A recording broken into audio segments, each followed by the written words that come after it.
तो स्टूडेंट्स सबसे पहले हम वो क्वेश्चंस पता कर लेते हैं जिनके जवाब हमें इस वीडियो में मिलने वाले हैं। तो सबसे पहले मैं आपको ये बताने वाला हूं कि किसी भी सिचुएशन को देख करके हम ये कैसे पता करें कि वहां एक्सीलरेशन है या नहीं। उसके बाद मैं आपको बताऊंगा कि चलिए अगर हमें पता लग जाए कि वहां एक्सीलरेशन है तो फिर उस एक्सीलरेशन की वैल्यू कैसे पता करते हैं। फिर हम जानेंगे स्टूडेंट्स के एक्सीलरेशन बेसिकली होते कितने टाइप के और उनको किस तरह से डिफाइन किया जाता है। और इन द लास्ट हम देखने वाले हैं कि यूनिफॉर्मली एक्सेलरेटेड मोशन और नॉन यूनिफॉर्मली एक्सेलरेटेड मोशन में क्या डिफरेंस होता है। तो इन सारे ही क्वेश्चंस के जवाब पाने के लिए आप इस वीडियो को मेरे साथ लास्ट तक फॉलो करें। तो बिना टाइम बर्बाद किए शुरू करते हैं आज का वीडियो लेक्चर। तो स्टूडेंट्स जहां कहीं भी ऑब्जेक्ट की वेलोसिटी बदल रही होती है हम ये कह सकते हैं कि उस लोकेशन पर एक्सीलरेशन है। अब बात करें वेलोसिटी की तो आप जानते होंगे कि किसी भी ऑब्जेक्ट की अगर मैं स्पीड के साथ वो डायरेक्शन अटैच कर दूं जिस डायरेक्शन में ऑब्जेक्ट मूव कर रहा था तो फिर वो फिजिकल क्वांटिटी कहलाती है वेलोसिटी।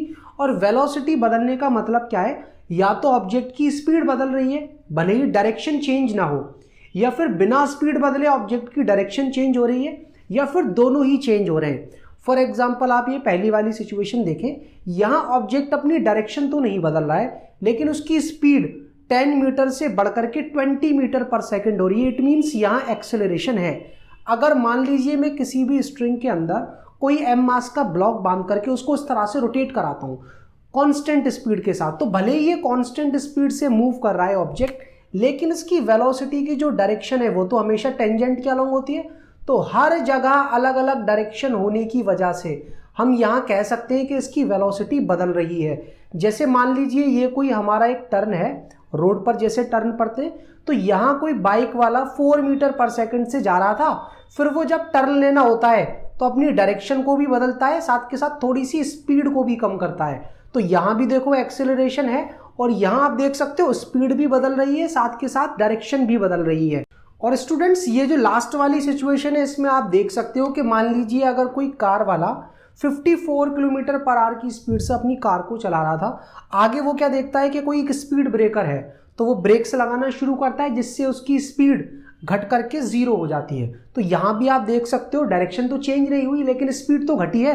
तो इन सभी सिचुएशंस में आप ये कॉन्क्लूड कर सकते हो कि यहाँ एक्सेलरेशन है। तो अभी आपको ये समझ में आ जाना चाहिए कि देख करके आप कैसे पता लगाओगे कि एक्सेलरेशन है या नहीं। अब चलिए स्टूडेंट्स अगर हमें ये पता लग जाए कि यहाँ एक्सेलरेशन है तो फिर उसकी वैल्यू हम कैसे पता करें। तो वैल्यू पता करने के लिए आपको एक तो ये पता करना पड़ेगा कि ऑब्जेक्ट की वेलोसिटी में चेंज कितना हुआ, और दूसरा आपको ये पता करना पड़ेगा कि ये जो वेलोसिटी में चेंज आया है वो कितने टाइम में आया। अगर आप इन दोनों चीज़ों का रेशियो निकाल लो, चेंज इन वेलोसिटी और टाइम टेकन का, तो आपको उस जगह या उस सिचुएशन में एक्सेलरेशन पता लग जाएगा। तो एक्सेलरेशन का formula change in velocity upon time taken. आप देख सकते हो कि एक्सेलरेशन वेलोसिटी को टाइम से डिवाइड करने के बाद आ रहा है, क्योंकि वेलोसिटी का जो चेंज होगा स्टूडेंट्स वो भी तो एक वेलोसिटी ही होगी। तो यूनिट वेलोसिटी की मीटर पर सेकंड और अपॉन में टाइम सेकंड, यूनिट आ गई मीटर पर सेकंड स्क्वायर।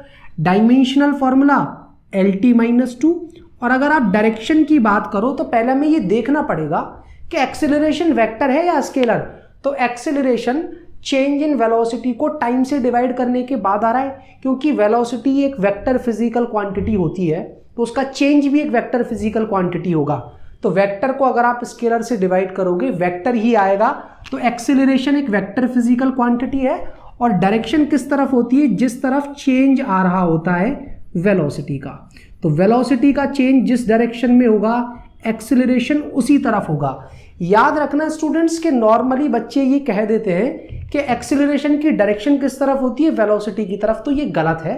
एक्सेलरेशन कभी भी वेलोसिटी की तरफ नहीं होता, वो चेंज इन वेलोसिटी की तरफ होता है। हो सकता है कि ऑब्जेक्ट की वेलोसिटी x में थी पहले फिर y में है, लेकिन चेंज ना तो x में आ रहा है ना y में आ रहा है। तो एक्सेलरेशन ना तो x में आपको दिखेगा ना y में, वो बीच में कहीं भी हो सकता है। अब देखिए हमारे जो चैप्टर का नाम है वो है motion in a straight line.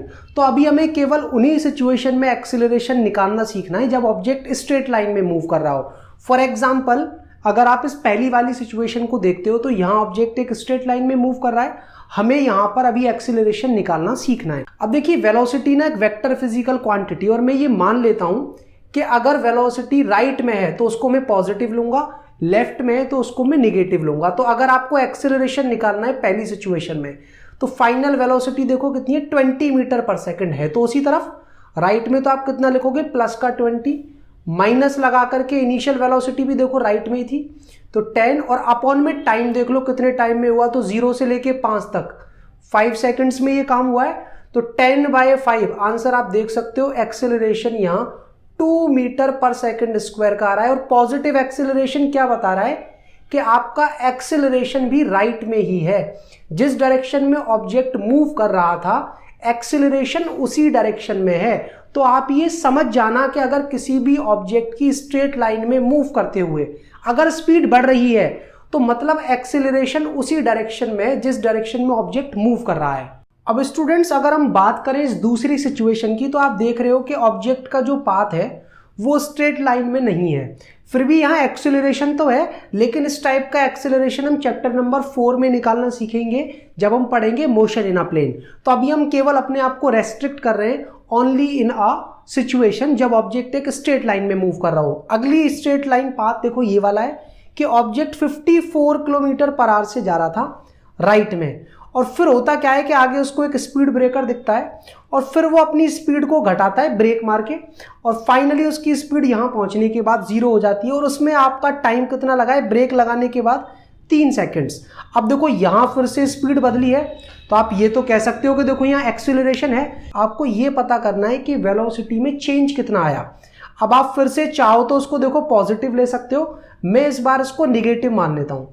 Formula वही है, फाइनल वेलोसिटी 0 है, माइनस लगा करके इनिशियल रखोगे तो कैसा आएगा, माइनस का 54 किलोमीटर पर आवर को आप मीटर पर सेकंड में कन्वर्ट कर लो 5/18 से मल्टीप्लाई कर कर, और अपॉन में टाइम कितना लगा 3 सेकंड।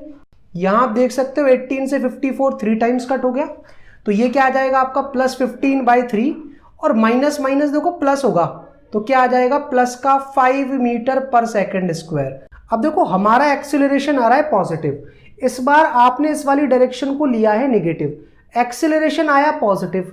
अब पॉजिटिव एक्सेलरेशन ये बता रहा है कि जिस डायरेक्शन में ऑब्जेक्ट मूव कर रहा है आपका एक्सेलरेशन उसके जस्ट अपोजिट आ रहा है।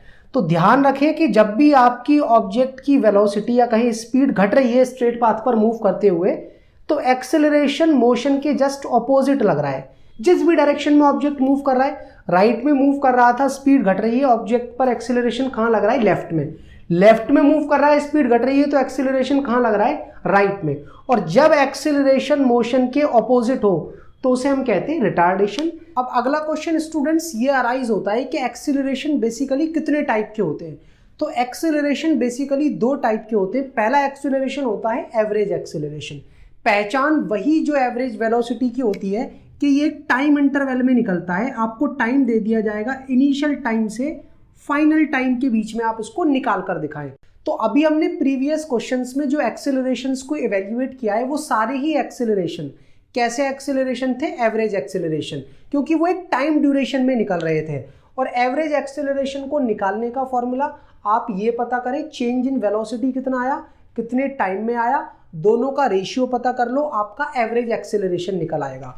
अगर आपको एवरेज एक्सेलरेशन की प्रिसाइज डेफिनेशन में बताऊं तो आप डेल्टा टी को ले लो 1 सेकेंड, तो आप क्या कहोगे कि एवरेज एक्सेलरेशन जो है वो चेंज इन वेलोसिटी के इक्वल आ गया है।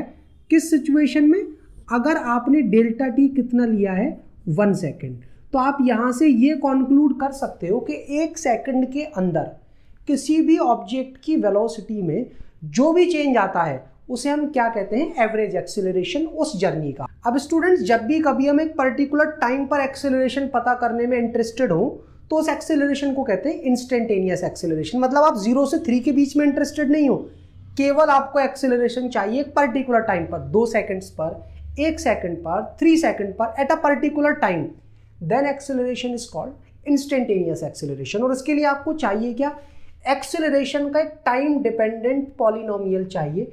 मान लीजिए आपके पास कोई ऐसा पॉलिनोमियल है जो कह रहा है कि एक्सेलरेशन किसी भी टाइम पर भाई ये है, आप ना 4 सेकेंड पर एक्सेलरेशन बता दो। तो क्या करना है, पॉलिनोमियल की वैल्यू तो निकालनी है, टी की जगह 4 डालो, 2 × 4 - 3 आ गया आपका एक्सेलरेशन 5 मीटर पर सेकेंड स्क्वायर, दैट्स इट। अब स्टूडेंट्स मैं आपको ये बता देता हूँ कि जो एवरेज एक्सीलरेशन है जो दो टाइम इंटरवल्स के बीच में निकलता है उसको इंस्टेंटेनियस एक्सीलरेशन में किस तरह से कन्वर्ट किया जाता है। मान लीजिए आप एक पर्टिकुलर टाइम पर एक्सीलरेशन निकालने में इंटरेस्टेड हो, तो आपको अभी भी क्या करना है कि एवरेज एक्सीलरेशन ही निकालना है, लेकिन आपका जो इनिशियल टाइम है वो टी के जस्ट कहाँ आ जाएगा, लेफ्ट में। अगर आप 5 पर निकालने में इंटरेस्टेड हो तो इनिशियल टाइम को कहाँ ले आओ, जस्ट उसके लेफ्ट में 4.9999, बहुत सारे 9 आप लगा लो, जस्ट 5 से पहले वाली वैल्यू, और फाइनल जस्ट 5 से आगे वाली वैल्यू 5.000, बहुत सारी जीरो लगाओ, लास्ट में 1 लिख दो। तो टी आई और टी एफ के बीच का जो टाइम डिफरेंस है वो बहुत कम होना चाहिए, और साथ ही आपको टी आई और टी एफ इस तरह से चूज करने हैं कि उन दोनों के बीच में वो टाइम जरूर आना चाहिए जिस टाइम पर आप इंस्टेंटेनियस एक्सीलरेशन निकालने में इंटरेस्टेड हो। तो आपको करना क्या है, एवरेज एक्सीलरेशन वाले फॉर्मूले के अंदर जो टाइम डिफरेंस है उसको जीरो की तरफ अप्रोच करा देना है कि वो बहुत छोटा टाइम डिफरेंस है, और जैसे ही delta v by delta t में डेल्टा टी बहुत छोटा हुआ, that is converted into d v by d t. ये इक्वेशन आपको क्या बता रही है कि इंस्टेंटेनियस एक्सीलरेशन वेलोसिटी का टाइम के रेस्पेक्ट में डिफरेंशिएशन करने के बाद मिलता है। और यहां से भी हम कंक्लूड तो यही करना चाह रहे हैं कि हमें एक्सीलरेशन की टाइम डिपेंडेंट इक्वेशन चाहिए, लेकिन अगर आपको वेलोसिटी की टाइम डिपेंडेंट इक्वेशन दे रखी है तो पहले आप क्या करो, उसको टाइम के रेस्पेक्ट में डिफरेंशिएट करके एक्सीलरेशन की इक्वेशन पता करो, फिर उसमें वो टाइम डाल लो जिस टाइम पर आप एक्सीलरेशन पता करना चाहते हो। तो जैसे आप वैल्यू डालोगे तो आपका काम बिल्कुल वैसे ही आसान हो जाएगा जैसे आपने पिछला वाला क्वेश्चन सॉल्व किया था। तो चलिए एक और न्यूमेरिकल सॉल्व करते हैं। क्वेश्चन कुछ इस तरह से है कि एक स्ट्रेट लाइन में मूव करते हुए ऑब्जेक्ट की जो वेलोसिटी है वो टाइम के साथ इस तरह से चेंज हो रही है 2t² + 5। तो आपको चेंज इन वेलोसिटी पता करना है 2 और 4 सेकंड के बीच में। तो अगर आपको चेंज इन वेलोसिटी चाहिए तो आपको करना क्या है, फाइनल वेलोसिटी जो कि 4 सेकंड पर है उसमें से इनिशियल वेलोसिटी जो कि 2 सेकंड पर है उसको सब्ट्रैक्ट कर देना है, और किसी भी टाइम पर वेलोसिटी निकालने के लिए आप केवल यहाँ ले जाकर टाइम डाल दो। 4 डालोगे क्या आएगा, 4 4 = 16, 2 = 32 + 5 37। 2 पर निकालोगे 2 का स्क्वायर 4, 4 2 = 8 + 5 13। चेंज इन वेलोसिटी आप देख सकते हो कितना आ गया, 24 मीटर पर सेकेंड। ईजी है। अब आपसे दूसरे पार्ट में क्या पूछा गया है कि आप एवरेज एक्सीलरेशन बताओ इसी टाइम ड्यूरेशन में। अगर वो एवरेज एक्सीलरेशन ना लिख करके केवल एक्सीलरेशन भी लिखता तब भी आप समझ जाते कि आपसे एवरेज एक्सीलरेशन ही पूछा जा रहा है, क्योंकि वो एक टाइम ड्यूरेशन में है।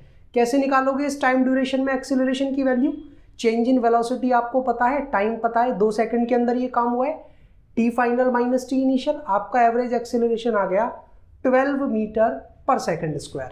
अब तीसरा पार्ट देख लेते हैं जिसमें हमसे पूछा गया है कि t = 4 पर आप एक्सेलरेशन बताएं। तो ये तो इंस्टेंटेनियस एक्सेलरेशन है क्योंकि एक पर्टिकुलर टाइम पर पूछा जा रहा है, और इसको निकालने के लिए मेरे पास एक्सेलरेशन का टाइम डिपेंडेंट पॉलिनोमियल होना चाहिए।